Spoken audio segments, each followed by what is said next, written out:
nombre del Padre, del Hijo y del Espíritu Santo. Amén. Oh Dios, que unes los corazones de tus fieles en un mismo deseo. Inspira a tu pueblo el amor a tus preceptos y la esperanza en tus promesas, para que en medio de las vicisitudes del mundo nuestros corazones estén firmes en la verdadera alegría. Por nuestro Señor Jesucristo, tu Hijo, que vive y reina contigo en la unidad del Espíritu Santo y es Dios, por los siglos de los siglos. Amén. Bienvenidos a Saboreando la Palabra. Hoy estamos comentando la lectura de este próximo domingo, 21º del tiempo ordinario en el ciclo A. Y nos acompaña nuestro hermano, el diácono José Méndez. José, bienvenido. Gracias, Padre, por la invitación nuevamente y un saludito a todos los que nos ven semana tras semana y que nos comentan de que pues les es de provecho esta programación que tenemos. Claro que sí, claro que sí. Bueno, pues hoy tenemos unas lecturas muy interesantes que van a hablar de llaves, de abrir y cerrar y de llaves. Vamos a estar hablando de rajería. Así que empezamos. Tenemos una primera lectura que, como siempre, nos da como la pista de lo que va a pasar en el Evangelio o de lo que se va a tratar en el Evangelio, y está tomada de Isaías 22, que ya sabemos que es el primer Isaías, el primer libro de los tres que están en uno solo. Primer Isaías, capítulo en el 22, nos trae un trocito muy pequeñito, que voy a explicar el contexto para que se sepa lo que está diciendo, porque básicamente si uno arranca a leer esto así, sin saber de qué estamos hablando, ¿verdad? Te echaré de tu puesto, te destituirán de tu cargo. Aquel día llamaré a mi siervo Eliaquín, hijo de Esquías, y vestiré tu túnica, le ceñiré tu banda, le daré tus poderes. Seré padre para los habitantes de Jerusalén y para el pueblo de Judá. Y la punta clave, que es el que nos lleva al Evangelio: pongo sobre sus hombros la llave del palacio de David, abrirá y nadie cerrará, cerrará y nadie abrirá. Ok, ¿qué es lo que está pasando aquí con nuestro amigo Sobná? Bueno, pues que Sobná se cree que es el dueño de los caballitos, ¿verdad? Y no se acuerda de que es Dios el que dirige a su pueblo y que no somos todos instrumentos, somos todos, no importa la posición que tengamos, es decir, somos servidores de Dios y del pueblo, de las personas que Dios pone a nuestro cargo, sea sacerdote, sea el papa, sea un padre o madre de familia. Bueno, pues Sobná se le subieron los humos a la cabeza, se le olvidó todo ese lío y entonces está, pues, típico de nuestra naturaleza humana caída, que uno se cree que es más y entonces empieza a echársela y empieza a creerse que uno es lo que es por sí mismo y que uno tiene derechos que no tiene, y bueno, y entonces pues por su prepotencia y ostentación el Señor lo va a tumbar. Y eso es lo que, ahí es donde entra la lectura, ¿no? Que si no uno empieza con esa primera línea y ven, ¿y qué es lo que está pasando? Te echaré de tu puesto. ¿Qué fue lo que hizo? Pues eso es lo que hizo, ¿verdad? Que llevaba ya un tiempo que no hacía caso. Y entonces Dios lo va a quitar y va a poner a Eliaquín. Y a Eliaquín le va a dar la llave del palacio de David, que como dije es el punto de contacto con el Evangelio. Y sobre todo la línea: abrirá y nadie cerrará, cerrará y nadie abrirá. ¿Qué quiere decir? Que tendrá la autoridad de parte de Dios sobre la casa de David para controlar la vida del pueblo. Esa es la idea. Eso es lo que se lo van a quitar a Sobná y se lo van a dar a Eliaquín. Y obviamente, pues, aparte de lo que vamos después a seguir hablando en el Evangelio, el contraste entre la soberbia y la humildad. Es una invitación a no dejarnos arrastrar por ese egoísmo y ese que todos tenemos, porque todos tenemos una naturaleza caída, nacemos con ella, tenemos el pecado original y hay que trabajar para quitar todo eso y negarse a sí mismo, usando el vocabulario de Jesús en el Evangelio, y controlar la soberbia, y cultivar la humildad.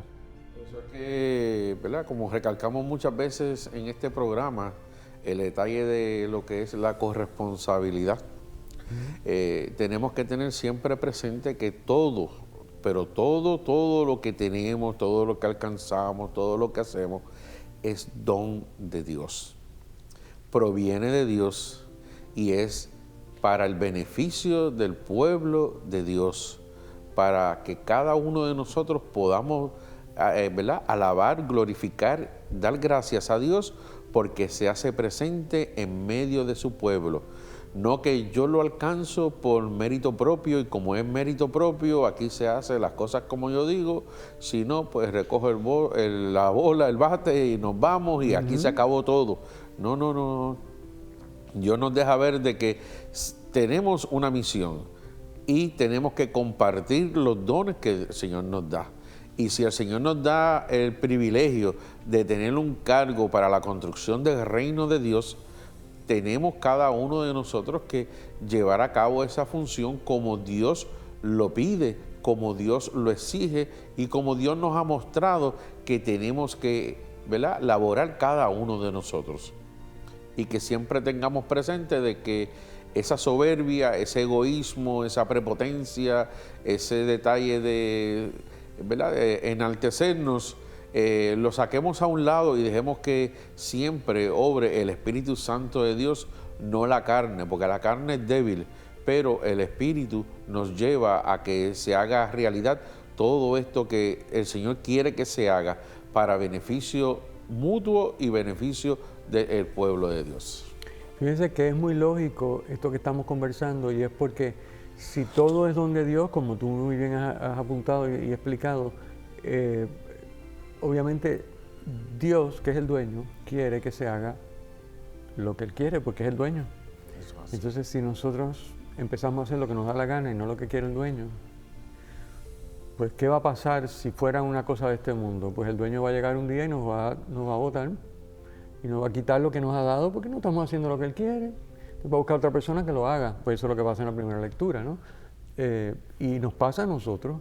Es decir, el Señor tantas veces quiere derramar sobre nosotros una abundancia enorme de dones y no lo puede hacer porque no acabamos de hacer lo que Él quiere con lo que ya nos ha dado.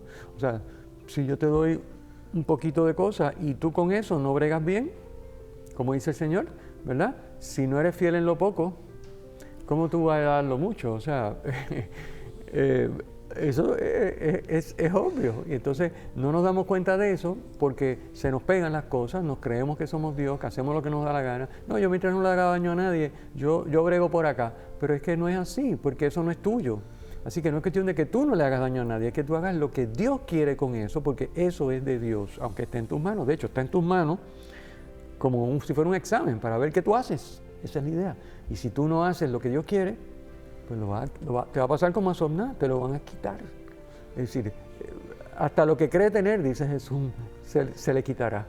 No, lo triste del caso es, una vez el Señor te lo quita, te va a costar lindo y bello volver a ganarte la confianza del Señor para que vuelva nuevamente a darte ese privilegio, porque tenemos que entender de que entonces el Señor nos va a ir evaluando en nuestro caminar para ver si de verdad merecemos la oportunidad de ser nuevamente administradores de esos bienes celestiales o si pues lamentablemente no hemos recapacitado y no vamos a recibir ese regalo, esa bendición que proviene de Dios. Eso es así. Y de hecho, no vivir esto, que es básicamente el núcleo de la corresponsabilidad, en mi opinión humilde, llevo unos cuantos años trabajando con este tema, es la causa por la cual tenemos tantas necesidades, tantas estrecheces, tantas limitaciones, y es porque no hacemos lo que Dios nos da, nos pide con lo que Él nos da. O sea, no nos alcanza el tiempo, no nos alcanza el dinero, ¿sí?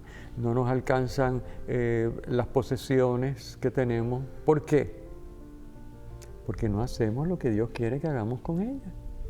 Y por lo tanto, muchas veces Dios se retrae y otras veces simplemente nos da, pero como no hacemos lo que Él quiere, lo que estamos haciendo es desperdiciándolo y entonces no alcanza. Y cuando no alcanza, pues sufrimos. Y entonces, ay, que Dios, te pido y te pido y te pido, y Dios no me da, es que le he pedido, mira, tengo estas deudas y no, pero tú estás haciendo lo que Él te pide, entonces lo que te da la gana. Tú compras lo que te da la gana y botas los chavos como te da la gana y tú pretendes que Dios abra las compuertas y eso sea millones lo que te cae. Pues no puede ser, porque a ver, el tema no es que Él no quiera que tú, probablemente, hay gente a la que Dios le da muchísimo dinero y hay gente a la que no se la da y es que es así, pero si tú haces su voluntad vas a tener sobreabundantemente lo que necesita. No estamos hablando de cantidades. O sea, aquí no todo el mundo va a tener 20 millones, no es eso. Pero todo el mundo va a tener, si hace la voluntad de Dios, sobreabundante lo que necesita. Y ese es el asunto. Bueno, pasemos a la segunda, porque se nos acaba, esto va corriendo a las millas. Bien, siempre nos envolvemos y que muestre corresponsabilidad, pues nos quedamos ahí enganchados. En la segunda lectura tenemos un trocito de la carta de San Pablo a los Romanos que hemos venido leyendo ya por domingos y domingos y domingos. Entonces ya hoy estamos en el capítulo 11 y... Bueno, desde el capítulo 9, San Pablo empezó a hablar de lo que Dios ha hecho por los judíos, ¿verdad? Y todos los dones que le ha concedido y todos los privilegios que le ha dado por ser el pueblo elegido. Y sin embargo, a todos, empezando por los judíos, nos ha permitido, dice San Pablo, vivir en pecado con el fin de mostrar su misericordia. Dice la cita en el versículo 32, que hoy no leemos porque hoy la lectura comienza en el 33, pero el versículo 32 es muy significativo, yo no sé por qué no está incluido, dice así: Dios nos encerró a todos en desobediencia para tener misericordia de todos. ¿Qué quiere decir eso? ¿Que Dios nos invitó a pecar, nos incitó a pecar para mostrar su misericordia? No, Dios no nos invita ni nos incita a pecar, al contrario, en el Padre Nuestro nos dice que le pidamos no caer en la tentación y que nos libre del mal. O sea que no es eso lo que está diciendo. ¿Qué está diciendo? Que en su voluntad y bondad infinita y su permisión providencial, Él ha permitido que pequemos. Y fruto de ese mal, lo ha convertido en bien mostrando su misericordia. Eso es lo que está diciendo San Pablo. Bueno, así que, entonces, San Pablo se admira de los caminos misteriosos de Dios, porque obviamente esto está dicho así genéricamente, pero si entramos en detalle lo podemos ver en nuestra vida, como nosotros, a pesar de nuestras infidelidades, Dios ha sacado un bien enorme para nosotros, si hemos tratado de ser fieles. Obviamente, si no nos importa nada ni nadie, pues entonces no hay nada que hablar. Pero si hemos tratado de ser fieles a pesar de nuestras caídas, pues entonces el Señor se ha manifestado y lo podemos ver cada uno de nosotros en nuestra vida. Como dice él aquí en el versículo 33, como un abismo de riqueza, de sabiduría y de conocimiento. Y entonces vuelve a insistir en el tema de la corresponsabilidad, porque dice en el 35, en el versículo 35, ¿quién le ha dado primero para tener derecho a la recompensa? Obviamente esta es una pregunta retórica, nadie. Todo es pura gracia, todo es don de Dios, que es lo que venimos hablando. Así que no podemos hacer como Somna en la primera lectura y creernos que nosotros somos los dueños de los caballitos, porque todo le pertenece a Dios. No podemos engreírnos, no podemos hacer lo que nos da la gana, envanecernos, porque todo es pura gracia. De hecho, considerar que todo es pura gracia, que todo es don de Dios, diariamente, continuamente, nos ayuda a mantenernos humildes. Es una de las cosas que no hacemos, pero nos ayuda. Si todos los días por la mañana usted se levantara y pensara, déjame hacer una lista de 3 o 4 cosas importantes que Dios me ha regalado, que me está regalando en este momento. Bueno, estar vivo y levantarme, esa es la primera. Y eso depende de mí. Depende de que haya tenido buena postura en la cama, de que el matre sea bueno. No, depende de que Dios quiso que siguiera vivo. Eso es todo. Sí.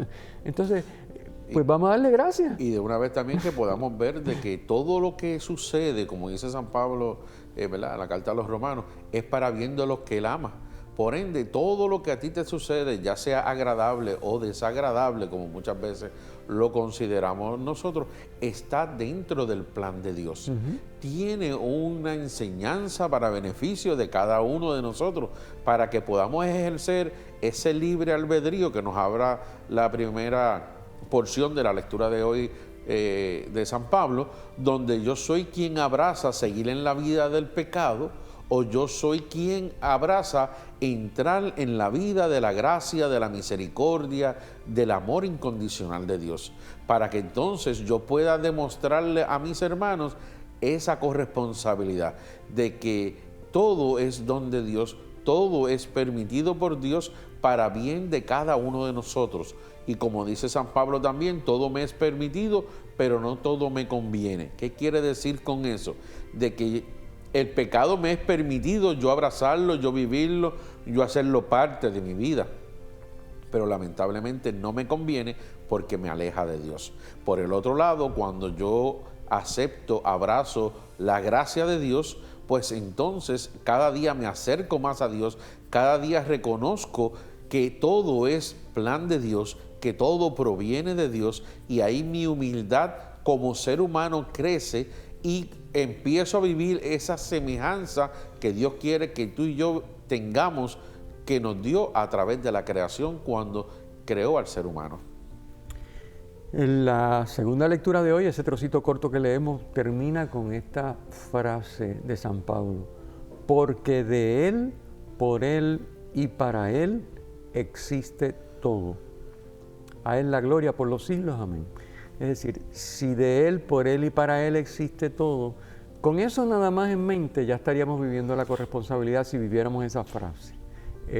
Y lo que tenemos que hacer es ver si efectivamente lo que tenemos y podemos lo reconocemos y lo manejamos como que es de Él, por Él y para Él.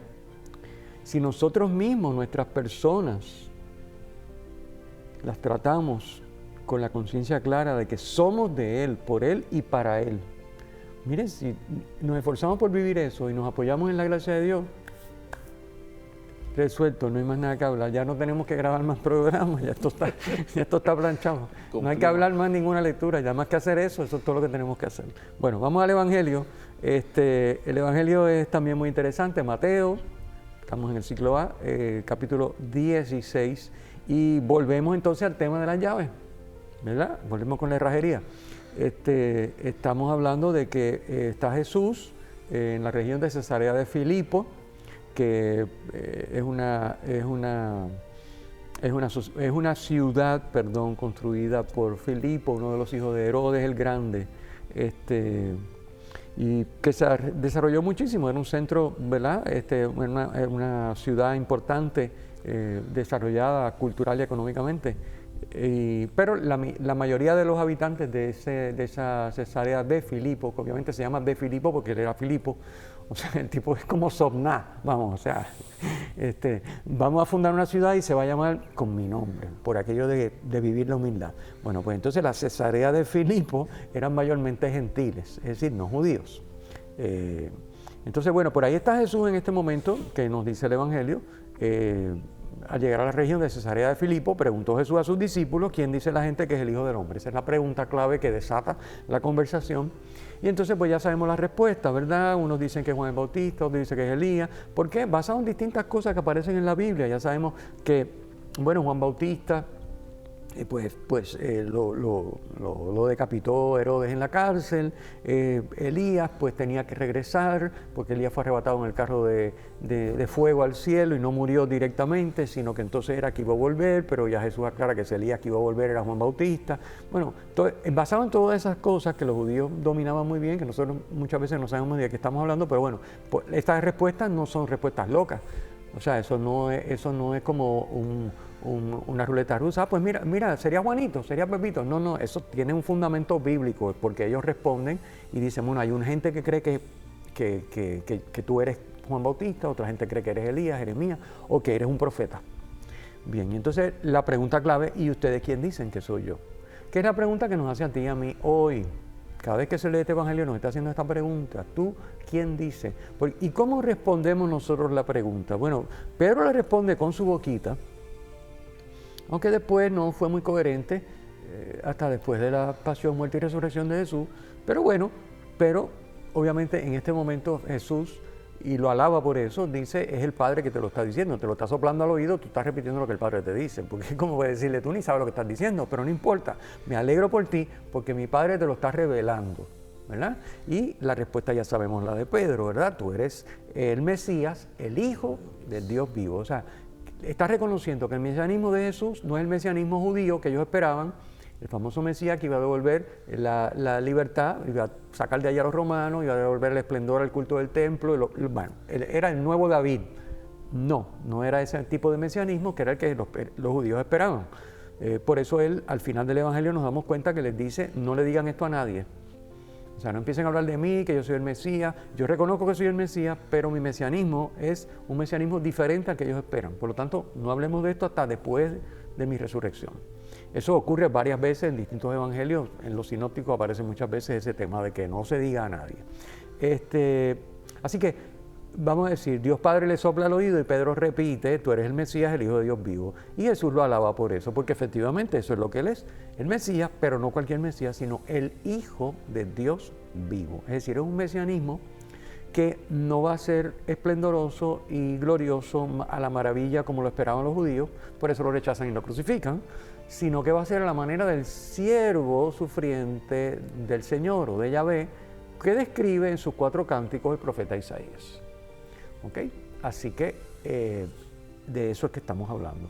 Y entonces ya sabemos que a continuación de este pasaje, Él les va a explicar, bueno, a mí me van a hacer y me van a dejar de hacer, y voy a sufrir y me van a matar, pero voy a resucitar. Y ahí entonces ya la cosa cambia, porque ya el Padre no le sopla al oído y Pedro se revira y dice, eso no puede pasar, Dios te libre, bueno, todo el asunto que ya conocemos. Pero fíjense qué interesante, aquí el tema es como Pedro contesta correctamente, inspirado por Dios, pues entonces es la señal que Cristo recibe de su Padre para decir, pues tú eres la persona sobre la que yo voy a edificar mi iglesia, que es el otro tema importantísimo. Y entonces esa persona sobre la que voy a edificar mi iglesia va a tener el poder de atar y desatar, va a tener un poder que, como dice aquí, el poder del infierno no la derrotará. El poder del infierno para los judíos era el poder de la muerte, ¿verdad? Que retenía en una especie de limbo, en un lugar de muertos a la gente que moría y que entonces pues no podían vivir, estaban muertos, permanentemente muertos. Ellos, así creían ellos, ¿verdad? El poder del infierno tenía ese. Pues Jesús va a derrotar el poder del infierno con su misterio pascual y su iglesia no va a poder ser derrotada por el poder. Al contrario, su iglesia a través de los sacramentos, la vida en Cristo, el seguimiento de Cristo, le va a dar a sus miembros la vida. Por eso es que el poder del infierno no la derrotará, porque la muerte no va a tener poder sobre el que muere en Cristo. Pero el tema de las llaves, te daré las llaves del reino de los cielos, y lo que ates en la tierra quedará atado en los cielos, lo que desates en la tierra quedará desatado en los cielos. Ahí está el tema de la primera lectura, que le dan a Eliaquín las llaves para que ate y desate en la casa de David. Aquí es en la iglesia, que es la nueva casa de David, que es la iglesia de Jesucristo, el Mesías, el Hijo de Dios vivo. Así que toda esta revelación aparece en esta conversación breve entre Jesús y sus discípulos, sobre todo Jesús y Pedro. Y el tema de las llaves y abrir y cerrar, que también es semejante a la imagen de atar y desatar, va en la línea de 2 cosas que era como se entendían, lo entendían los judíos. Una, lo que se permite y lo que no se permite. Tienes la autoridad para decidirlo. Obviamente no tienes una autoridad absoluta fuera de la voluntad de Dios, ni fuera de la voluntad de Cristo y de lo que Cristo está enseñando, sino dentro de lo que Cristo está enseñando. O sea, yo no puedo decir que lo que Cristo enseñó no es así. Eso no es atar y desatar. Eso es destruir, eso es distinto. Pero dentro de lo que Cristo ha enseñado, el Papa, Pedro, y veremos después, un poquito más adelante, que también le da la autoridad a los obispos en comunión con Pedro. Atar y desatar quiere decir lo que se permite y lo que no se permite. Cómo se interpreta la voluntad de Jesús para saber qué sí y qué no. Y a la misma vez, el segundo sentido que los judíos le daban a esto era quién puede pertenecer a la comunidad. O sea, bajo qué condiciones se acepta que la persona entre o no entre a la comunidad. Porque no cualquiera, si entra a la comunidad y le va a hacer daño a la comunidad y va a dañar la unidad y va a dañar la comunión, pues obviamente ellos tienen que decir, mira, hay que apartarlo por el bien de él y de la comunidad. Entonces eso es lo que tiene que ver con el poder de las llaves de Pedro que le confió. Eso lo vemos ¿verdad? Dentro de lo que es la tradición apostólica dentro de la iglesia, donde nos habla cuál es el camino de la vida, cuál es el camino de la muerte. Todas las cosas que tenemos que abrazar para poder alcanzar el camino de la vida y que tenemos que desechar para poder mantenernos en el camino de la vida. Y todos los placeres y cosas que provienen del mundanismo que nos llevan al camino de la muerte para entonces alejarnos de esa bendición que proviene de Dios y de cómo pues van a empezar a caminar las primeras comunidades hasta llegar el día de hoy, que pues nosotros pues tenemos ese privilegio de seguir dentro de esa sucesión apostólica, la cual tenemos hasta el día de hoy. Y ahí es donde el Señor va haciendo ver, que incluso lo vemos también en el Apocalipsis, cuando le dice que yo abro puertas que nadie puede cerrar y cierro puertas que nadie podrá abrir.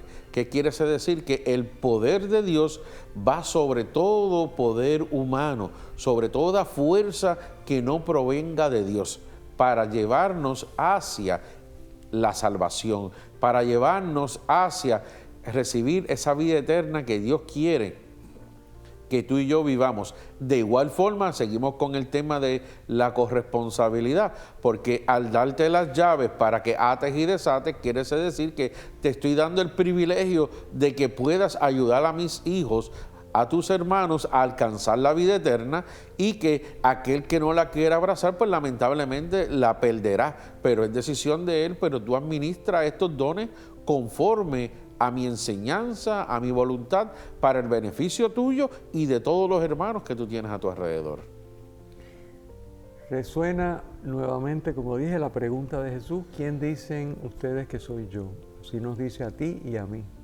Y dependiendo de cuál sea nuestra respuesta, obviamente nuestra respuesta no es con la boca, es con la boca y es con la vida, pues de cuán alineado esté nuestra vida, no solo nuestra boca, nuestra vida con la voluntad de Dios, va a depender de eso nuestra eficacia, porque en la medida que estamos en la voluntad de Dios, tenemos la eficacia divina en lo que hacemos y en lo que decimos. En la medida que nos separamos de Él, pues andamos por nuestra cuenta, y obviamente no se puede comparar la capacidad humana con la divina. Así que con esto vamos terminando ya nuestra conversación, y quiero recordarles que visiten siempre el sitio web de la Parroquia Cristo Redentor, pacrired.org, y allí van a encontrar el video podcast, el audio podcast, este programa que se transmite por Teleoro. Lo encuentran allí, el enlace para verlo también en YouTube, y en las descripciones de los videos los enlaces para descargar la documentación, que hay dos cositas que siempre se las recuerdo. Uno, hay un guión completo de 6 o 7 páginas para hacer una lección divina comunitaria con el Evangelio. Y dos, hay el comentario, que suelen ser 2 páginas, 3 páginas a veces, comentando las 3 lecturas, que en base a eso es que dialogamos aquí en este programa. Así que vayan allí, búsquenlo. Y nada, agradecido por la sintonía, agradecido, José, por tu presencia aquí y tu participación en el programa. Y terminamos con la bendición. El Señor esté con ustedes. Y con su espíritu. La bendición de Dios Todopoderoso, Padre, Hijo y Espíritu Santo, descienda sobre ustedes y les acompañe siempre. Amén.